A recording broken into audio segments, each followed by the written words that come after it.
In this podcast, I'm going to share with you how God has planned to redeem your love and relationship story, as well as how to break the cycle of the generational curse over love and relationships that you have experienced in your journey. And I'm guessing those around you who are close to you have experienced it too. And it doesn't even matter what you've seen be repeated. If it's the pattern of divorce, if it's the pattern of not meeting someone, if it's the pattern of not getting married, if it's the pattern of not being able to have children, if it's the pattern of being in abusive relationships, if it's the pattern of not being with people that respect you, not finding someone that will honor you, not being with someone who is kind, if it's the pattern of being neglected, if it's the pattern of being used, if it's the pattern of never feeling happy in a relationship, if it's the pattern of being with people who don't really love you, it's just convenient for them, whatever the pattern is, I'm going to tell you how to break it once and for all. You know, Adam and Eve are our ancestors, and so many things from them have been generationally passed down in the mind and also by words. Because when a person is constantly telling a story, when a story is being repeated out throughout history, throughout generations, that story gets in the mind and it then gets in the belief system. For example, have you ever told someone, say someone that's old, that you were going to do something, and then they begin to tell you stories about how it happened for them, or how it happened for this person, or when this person tried to do that, this is the result they got, and oh yeah, well, it didn't work out that way for that person. Or even telling a young person, you can tell a young person something that you're planning to do, something that you want, and again, because of the stories that are told and they get in our mind, and so we repeat them, young or old. So you tell a young person, hey, I'm planning on doing this, and then they say, oh yeah, well, I remember my grandma told me that she tried to do that, or I remember one of my aunts, or yeah, I saw so-and-so tried to do that, but this is what happened to them. A good one is telling someone how you want to be married.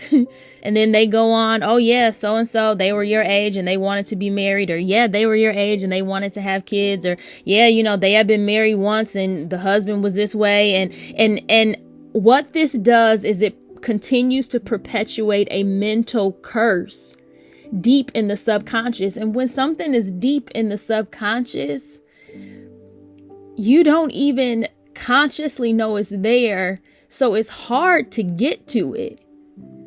You can't even really get in there.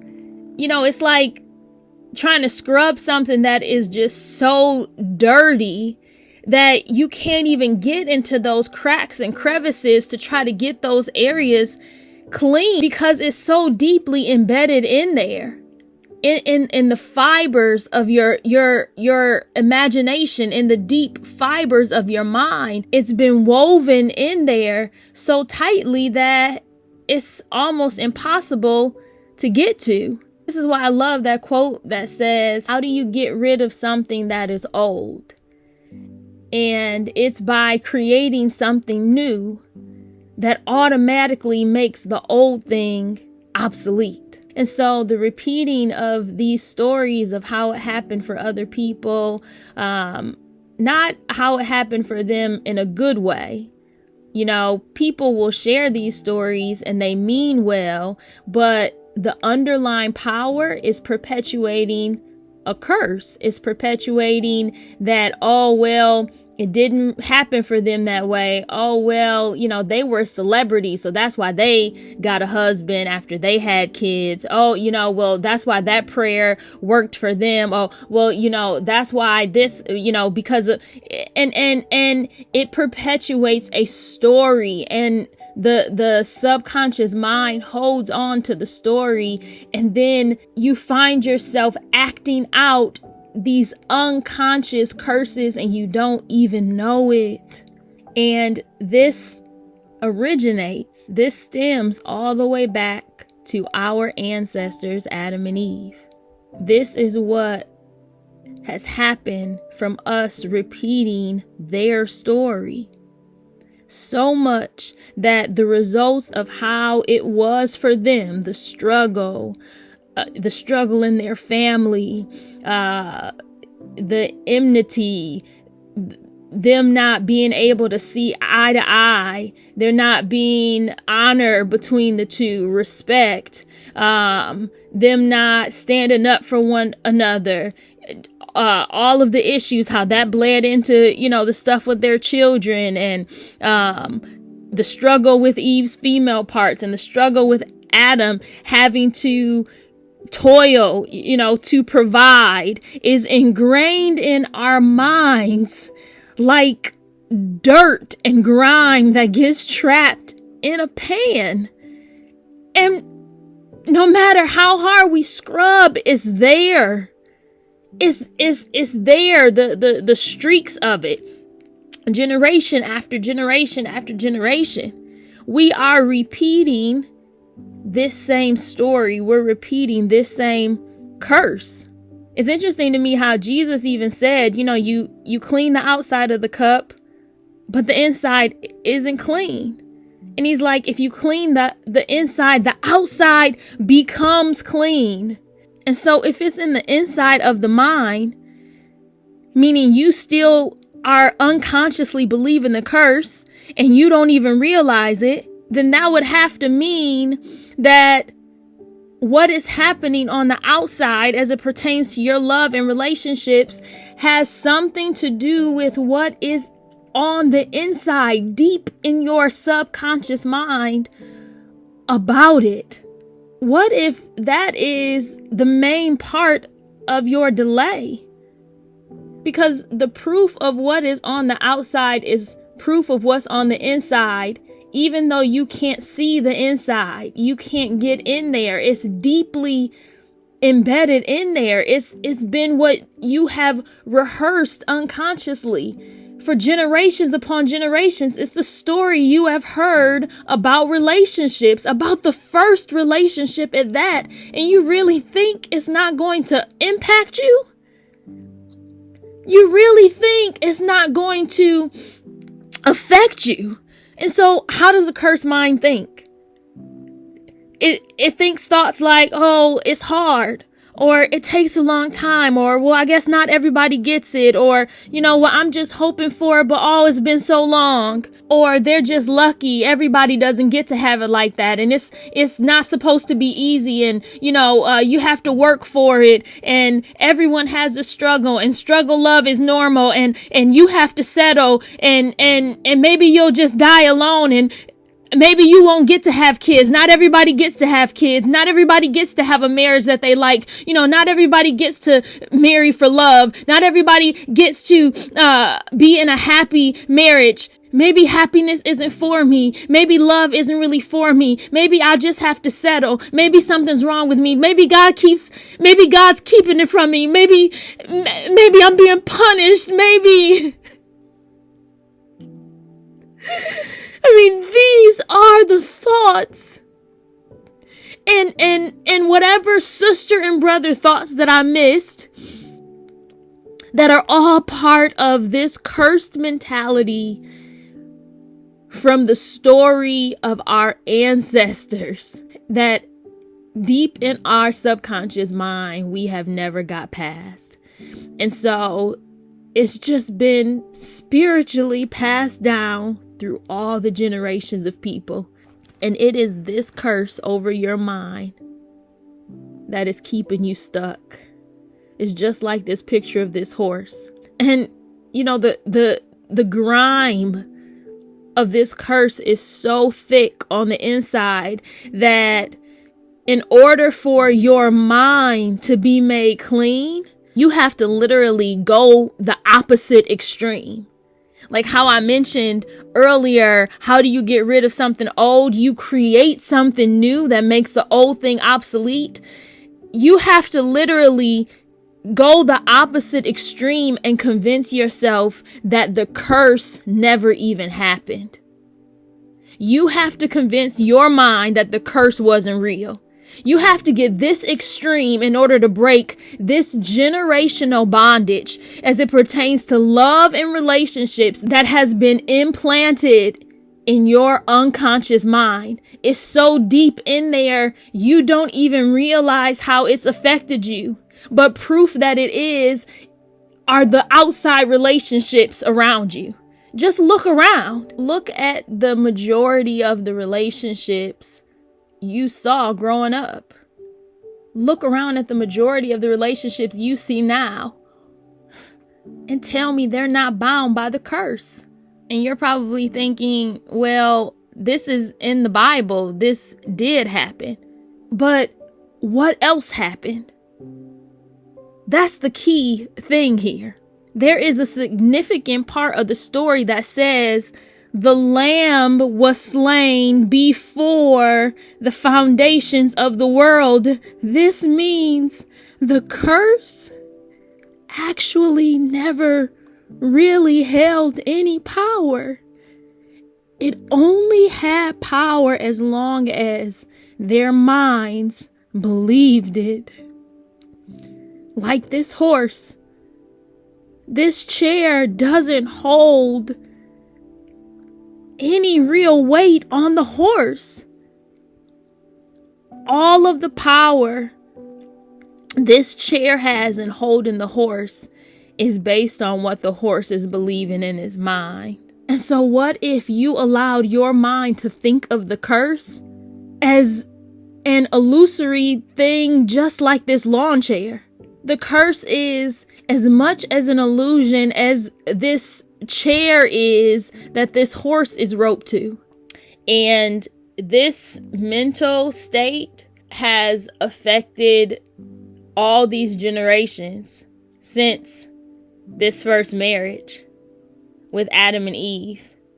And no one had the mental strength to see past this illusion or to even perceive that all these relationships are all kind of messed up. Why is it that Abraham, Isaac, and Jacob all have wives that are barren? Like, no one was looking at this. And so it just like this secret, spirit in the background, just jumping from generation to generation, affecting relationships in this way, and nobody questioning it, like nobody getting deep in the conscious mind, realizing, hey, wait a minute, where is this coming from? Because everything that is happening on the inside,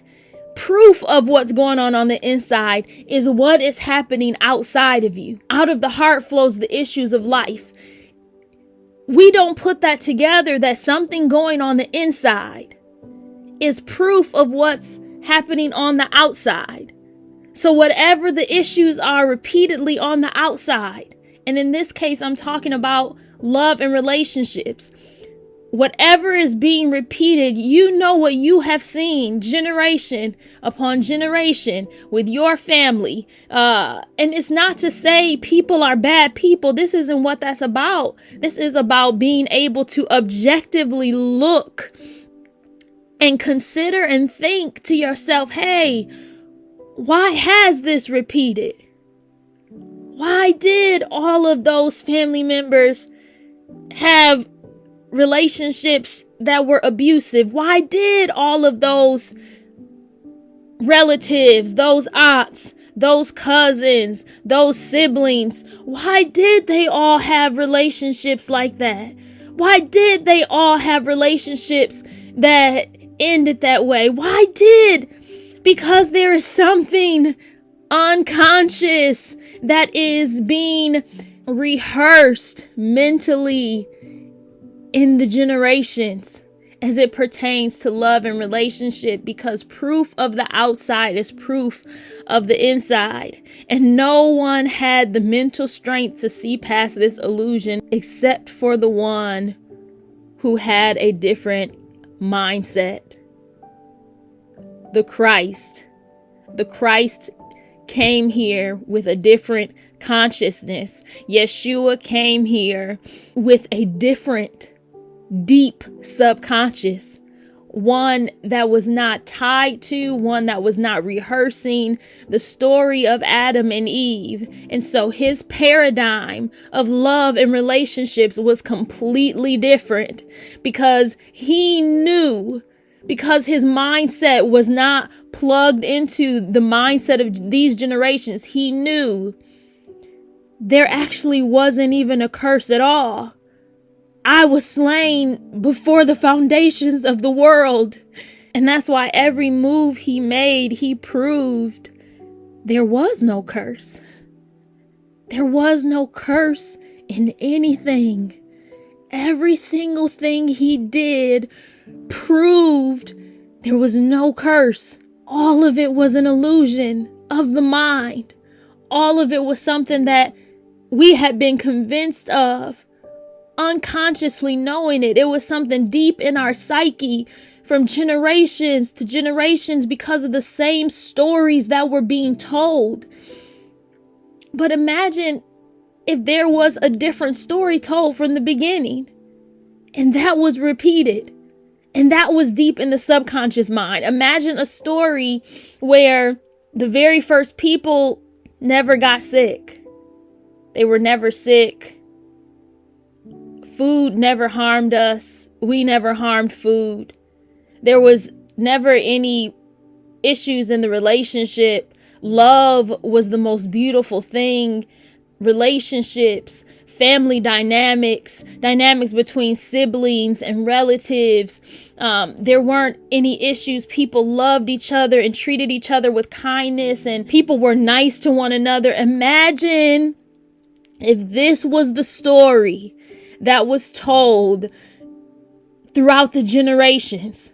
And then when somebody said, oh yeah, I'm thinking about getting married, and you said it to an old person, the old person would tell you the story of what they know, what they remember, what happened in the beginning. Oh yeah, well, they had the best love, and it was peaceful and respectful and honorable, and when they had their children, there weren't any problems, and the relatives and the families and people loved each other, people gave to each other.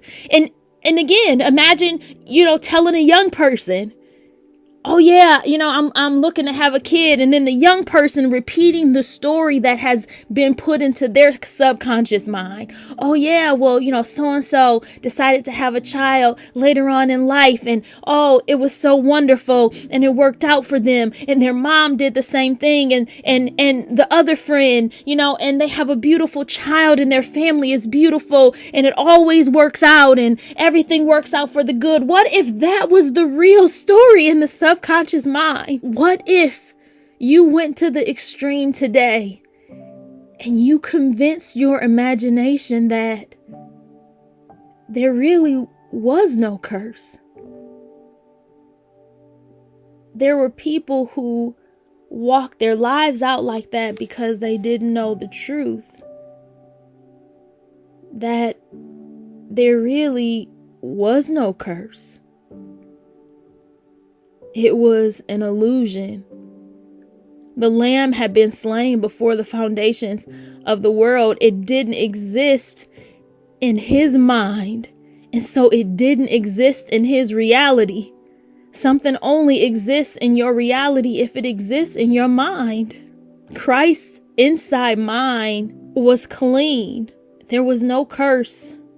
There was no sickness. There was no lack. There was no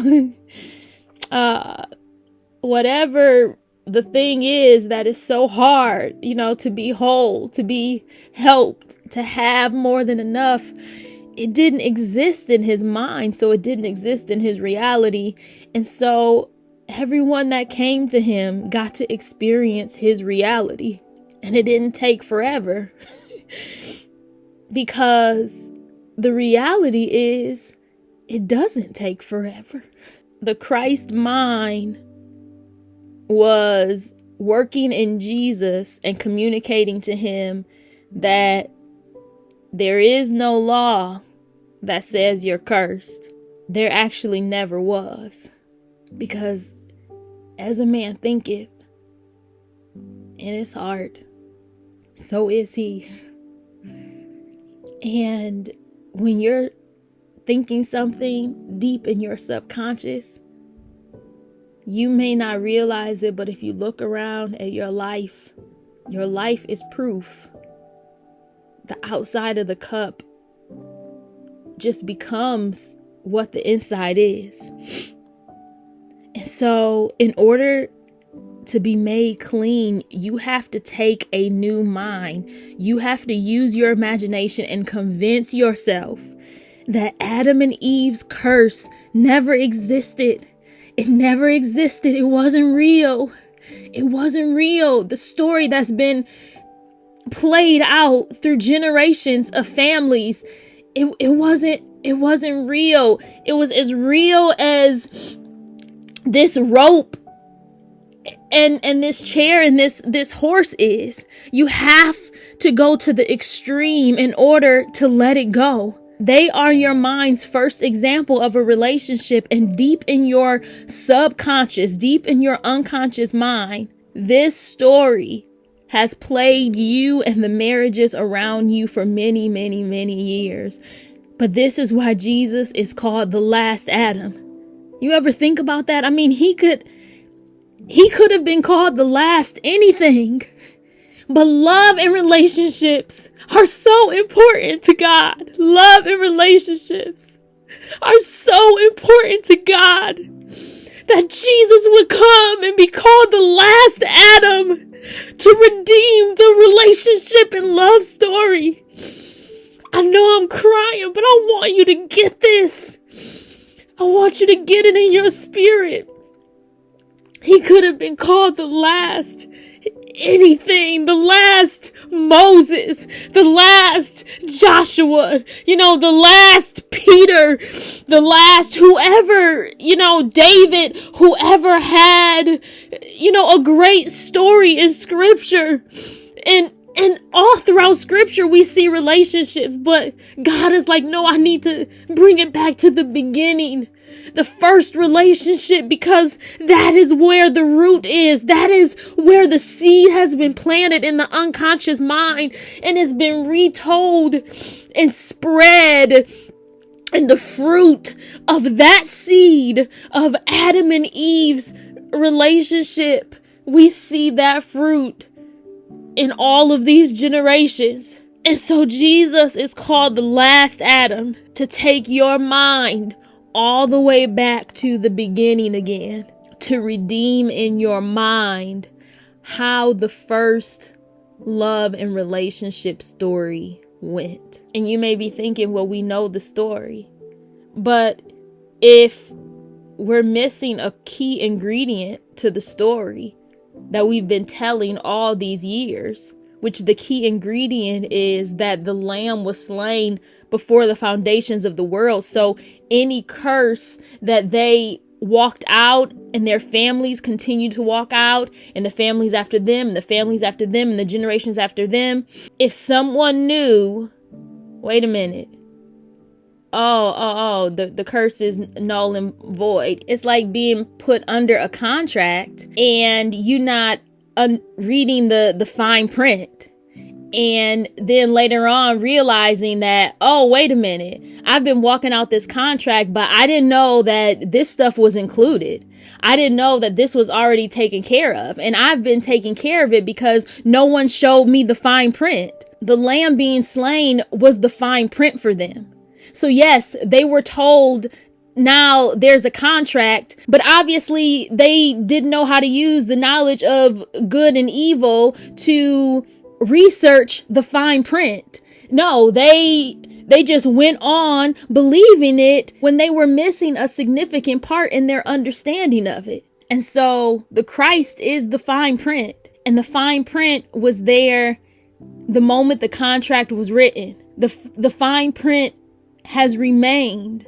The fine print was there before any issue had happened. And so Jesus calls himself the last Adam and comes for his bride. Why? To redeem the story in your mind. To paint another picture and bring your mind back to the beginning so that it can be clean. And so that the outside relationship will be clean too. Don't you know that God has a love story for you that mirrors the last Adam, not the first? But when all you've seen are stories that mirror the first, when all you've experienced are stories that mirror the first, your mind is just going to continue to rehearse that. And then what comes outside of the cup is what is inside of the cup. And so you have to let that story go. The real story is that of the last Adam. That is the real story. And God is wanting to take you back to the beginning of that so that it can be clean and so that your outside relationships can be clean. You know, if you think about it, if you grew up in a broken household, an abusive household, a struggling household, if you saw fighting and mistreatment and unloving actions and conversations that weren't kind as a child, when it came to love, whatever your mind subconsciously believed. So again, this is meaning it's not obvious to you. It's unconscious. It's deep in your psyche. Okay? But whatever it is, the proof of that is what is and what has played out in your love and relationships, because the outside becomes what the inside is. So Christ is trying to get you to see that the curse was always null and void. It held no power. Even in the beginning, he's saying, I was slain before the foundations of the world. And so that curse was not real. I had already taken care of it. How can you be charged for something that's already been amended for? How can you be charged for something that's already paid? How dare you let them charge you for something that I've already paid for? The curse is not real. You have to tell your mind. He needs you to convince yourself. The same way a parent convinces a child, right? Of make-believe, like the Tooth Fairy or Santa. He needs you to convince yourself that the only love story that is real, the root love story, the beginning love story, is the one that he has established as the last Adam. And the other couples that we see in scripture allowed themselves to be bound by something that they mentally believed so strongly that they couldn't see anything else. But he's saying, I had already redeemed their story before they had even ate. They weren't under a curse. They were accepting a curse. I'm going to say that again. They weren't under a curse. They were accepting a curse because he had already taken the curse from them. And so let their story go. You got to release it from your mind. You got to let it go. You got to let it go.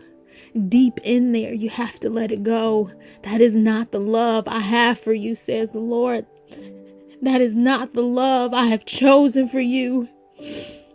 And my people have repeated that love curse for ages and generations. But that is not the love I have planned for you. That is not the love I have chosen for you. And so today and every day after this, you have the choice to take on the new model of love between Christ and his bride. He's the Adam you need to focus on, the last one. And so it is time to let the first Adam story go and allow the last Adam story to redeem your mind and imagination. Something old can't exist with something new. If you try to hold on to the old and pour in the new, it all gets wasted. You have to, in this moment, be so extreme that you tell yourself, I'm letting go of what my mind has held on to for generations about the curse that came to the very first relationship humanity was introduced to. Think about that. As a collective, this was the very first relationship we saw. Spiritually speaking, we're reading and believing and inhaling into our spirit this first love experience and the tragedy of it. And to think that that hasn't affected us for generations. If the very first story humanity was introduced to as it pertained to love and marriage and oneness was that of the last Adam and his bride, what do you think relationships would have been like throughout history? What do you think the generational experience would have been as it pertains to love and relationship, with this being the primary example in our subconscious, unconscious mind? You have to tell yourself and tell your imagination that those were people who just didn't know in their conscious minds any better, because they were missing key details of the story. And then you have to allow your mind and imagination to let go of the love story with the first Adam and let your mind be filled with the love story of the last Adam. And as you take your mind and imagination back to the beginning and see the last Adam and his bride, who is without spot or wrinkle or blemish or any such thing, if you rehearse this love, which originates from the very beginning, before the first Adam was even created, this is the first love. This is the last love. This is the only example. If you will fill your inside with this love story, your outside will become this love story too.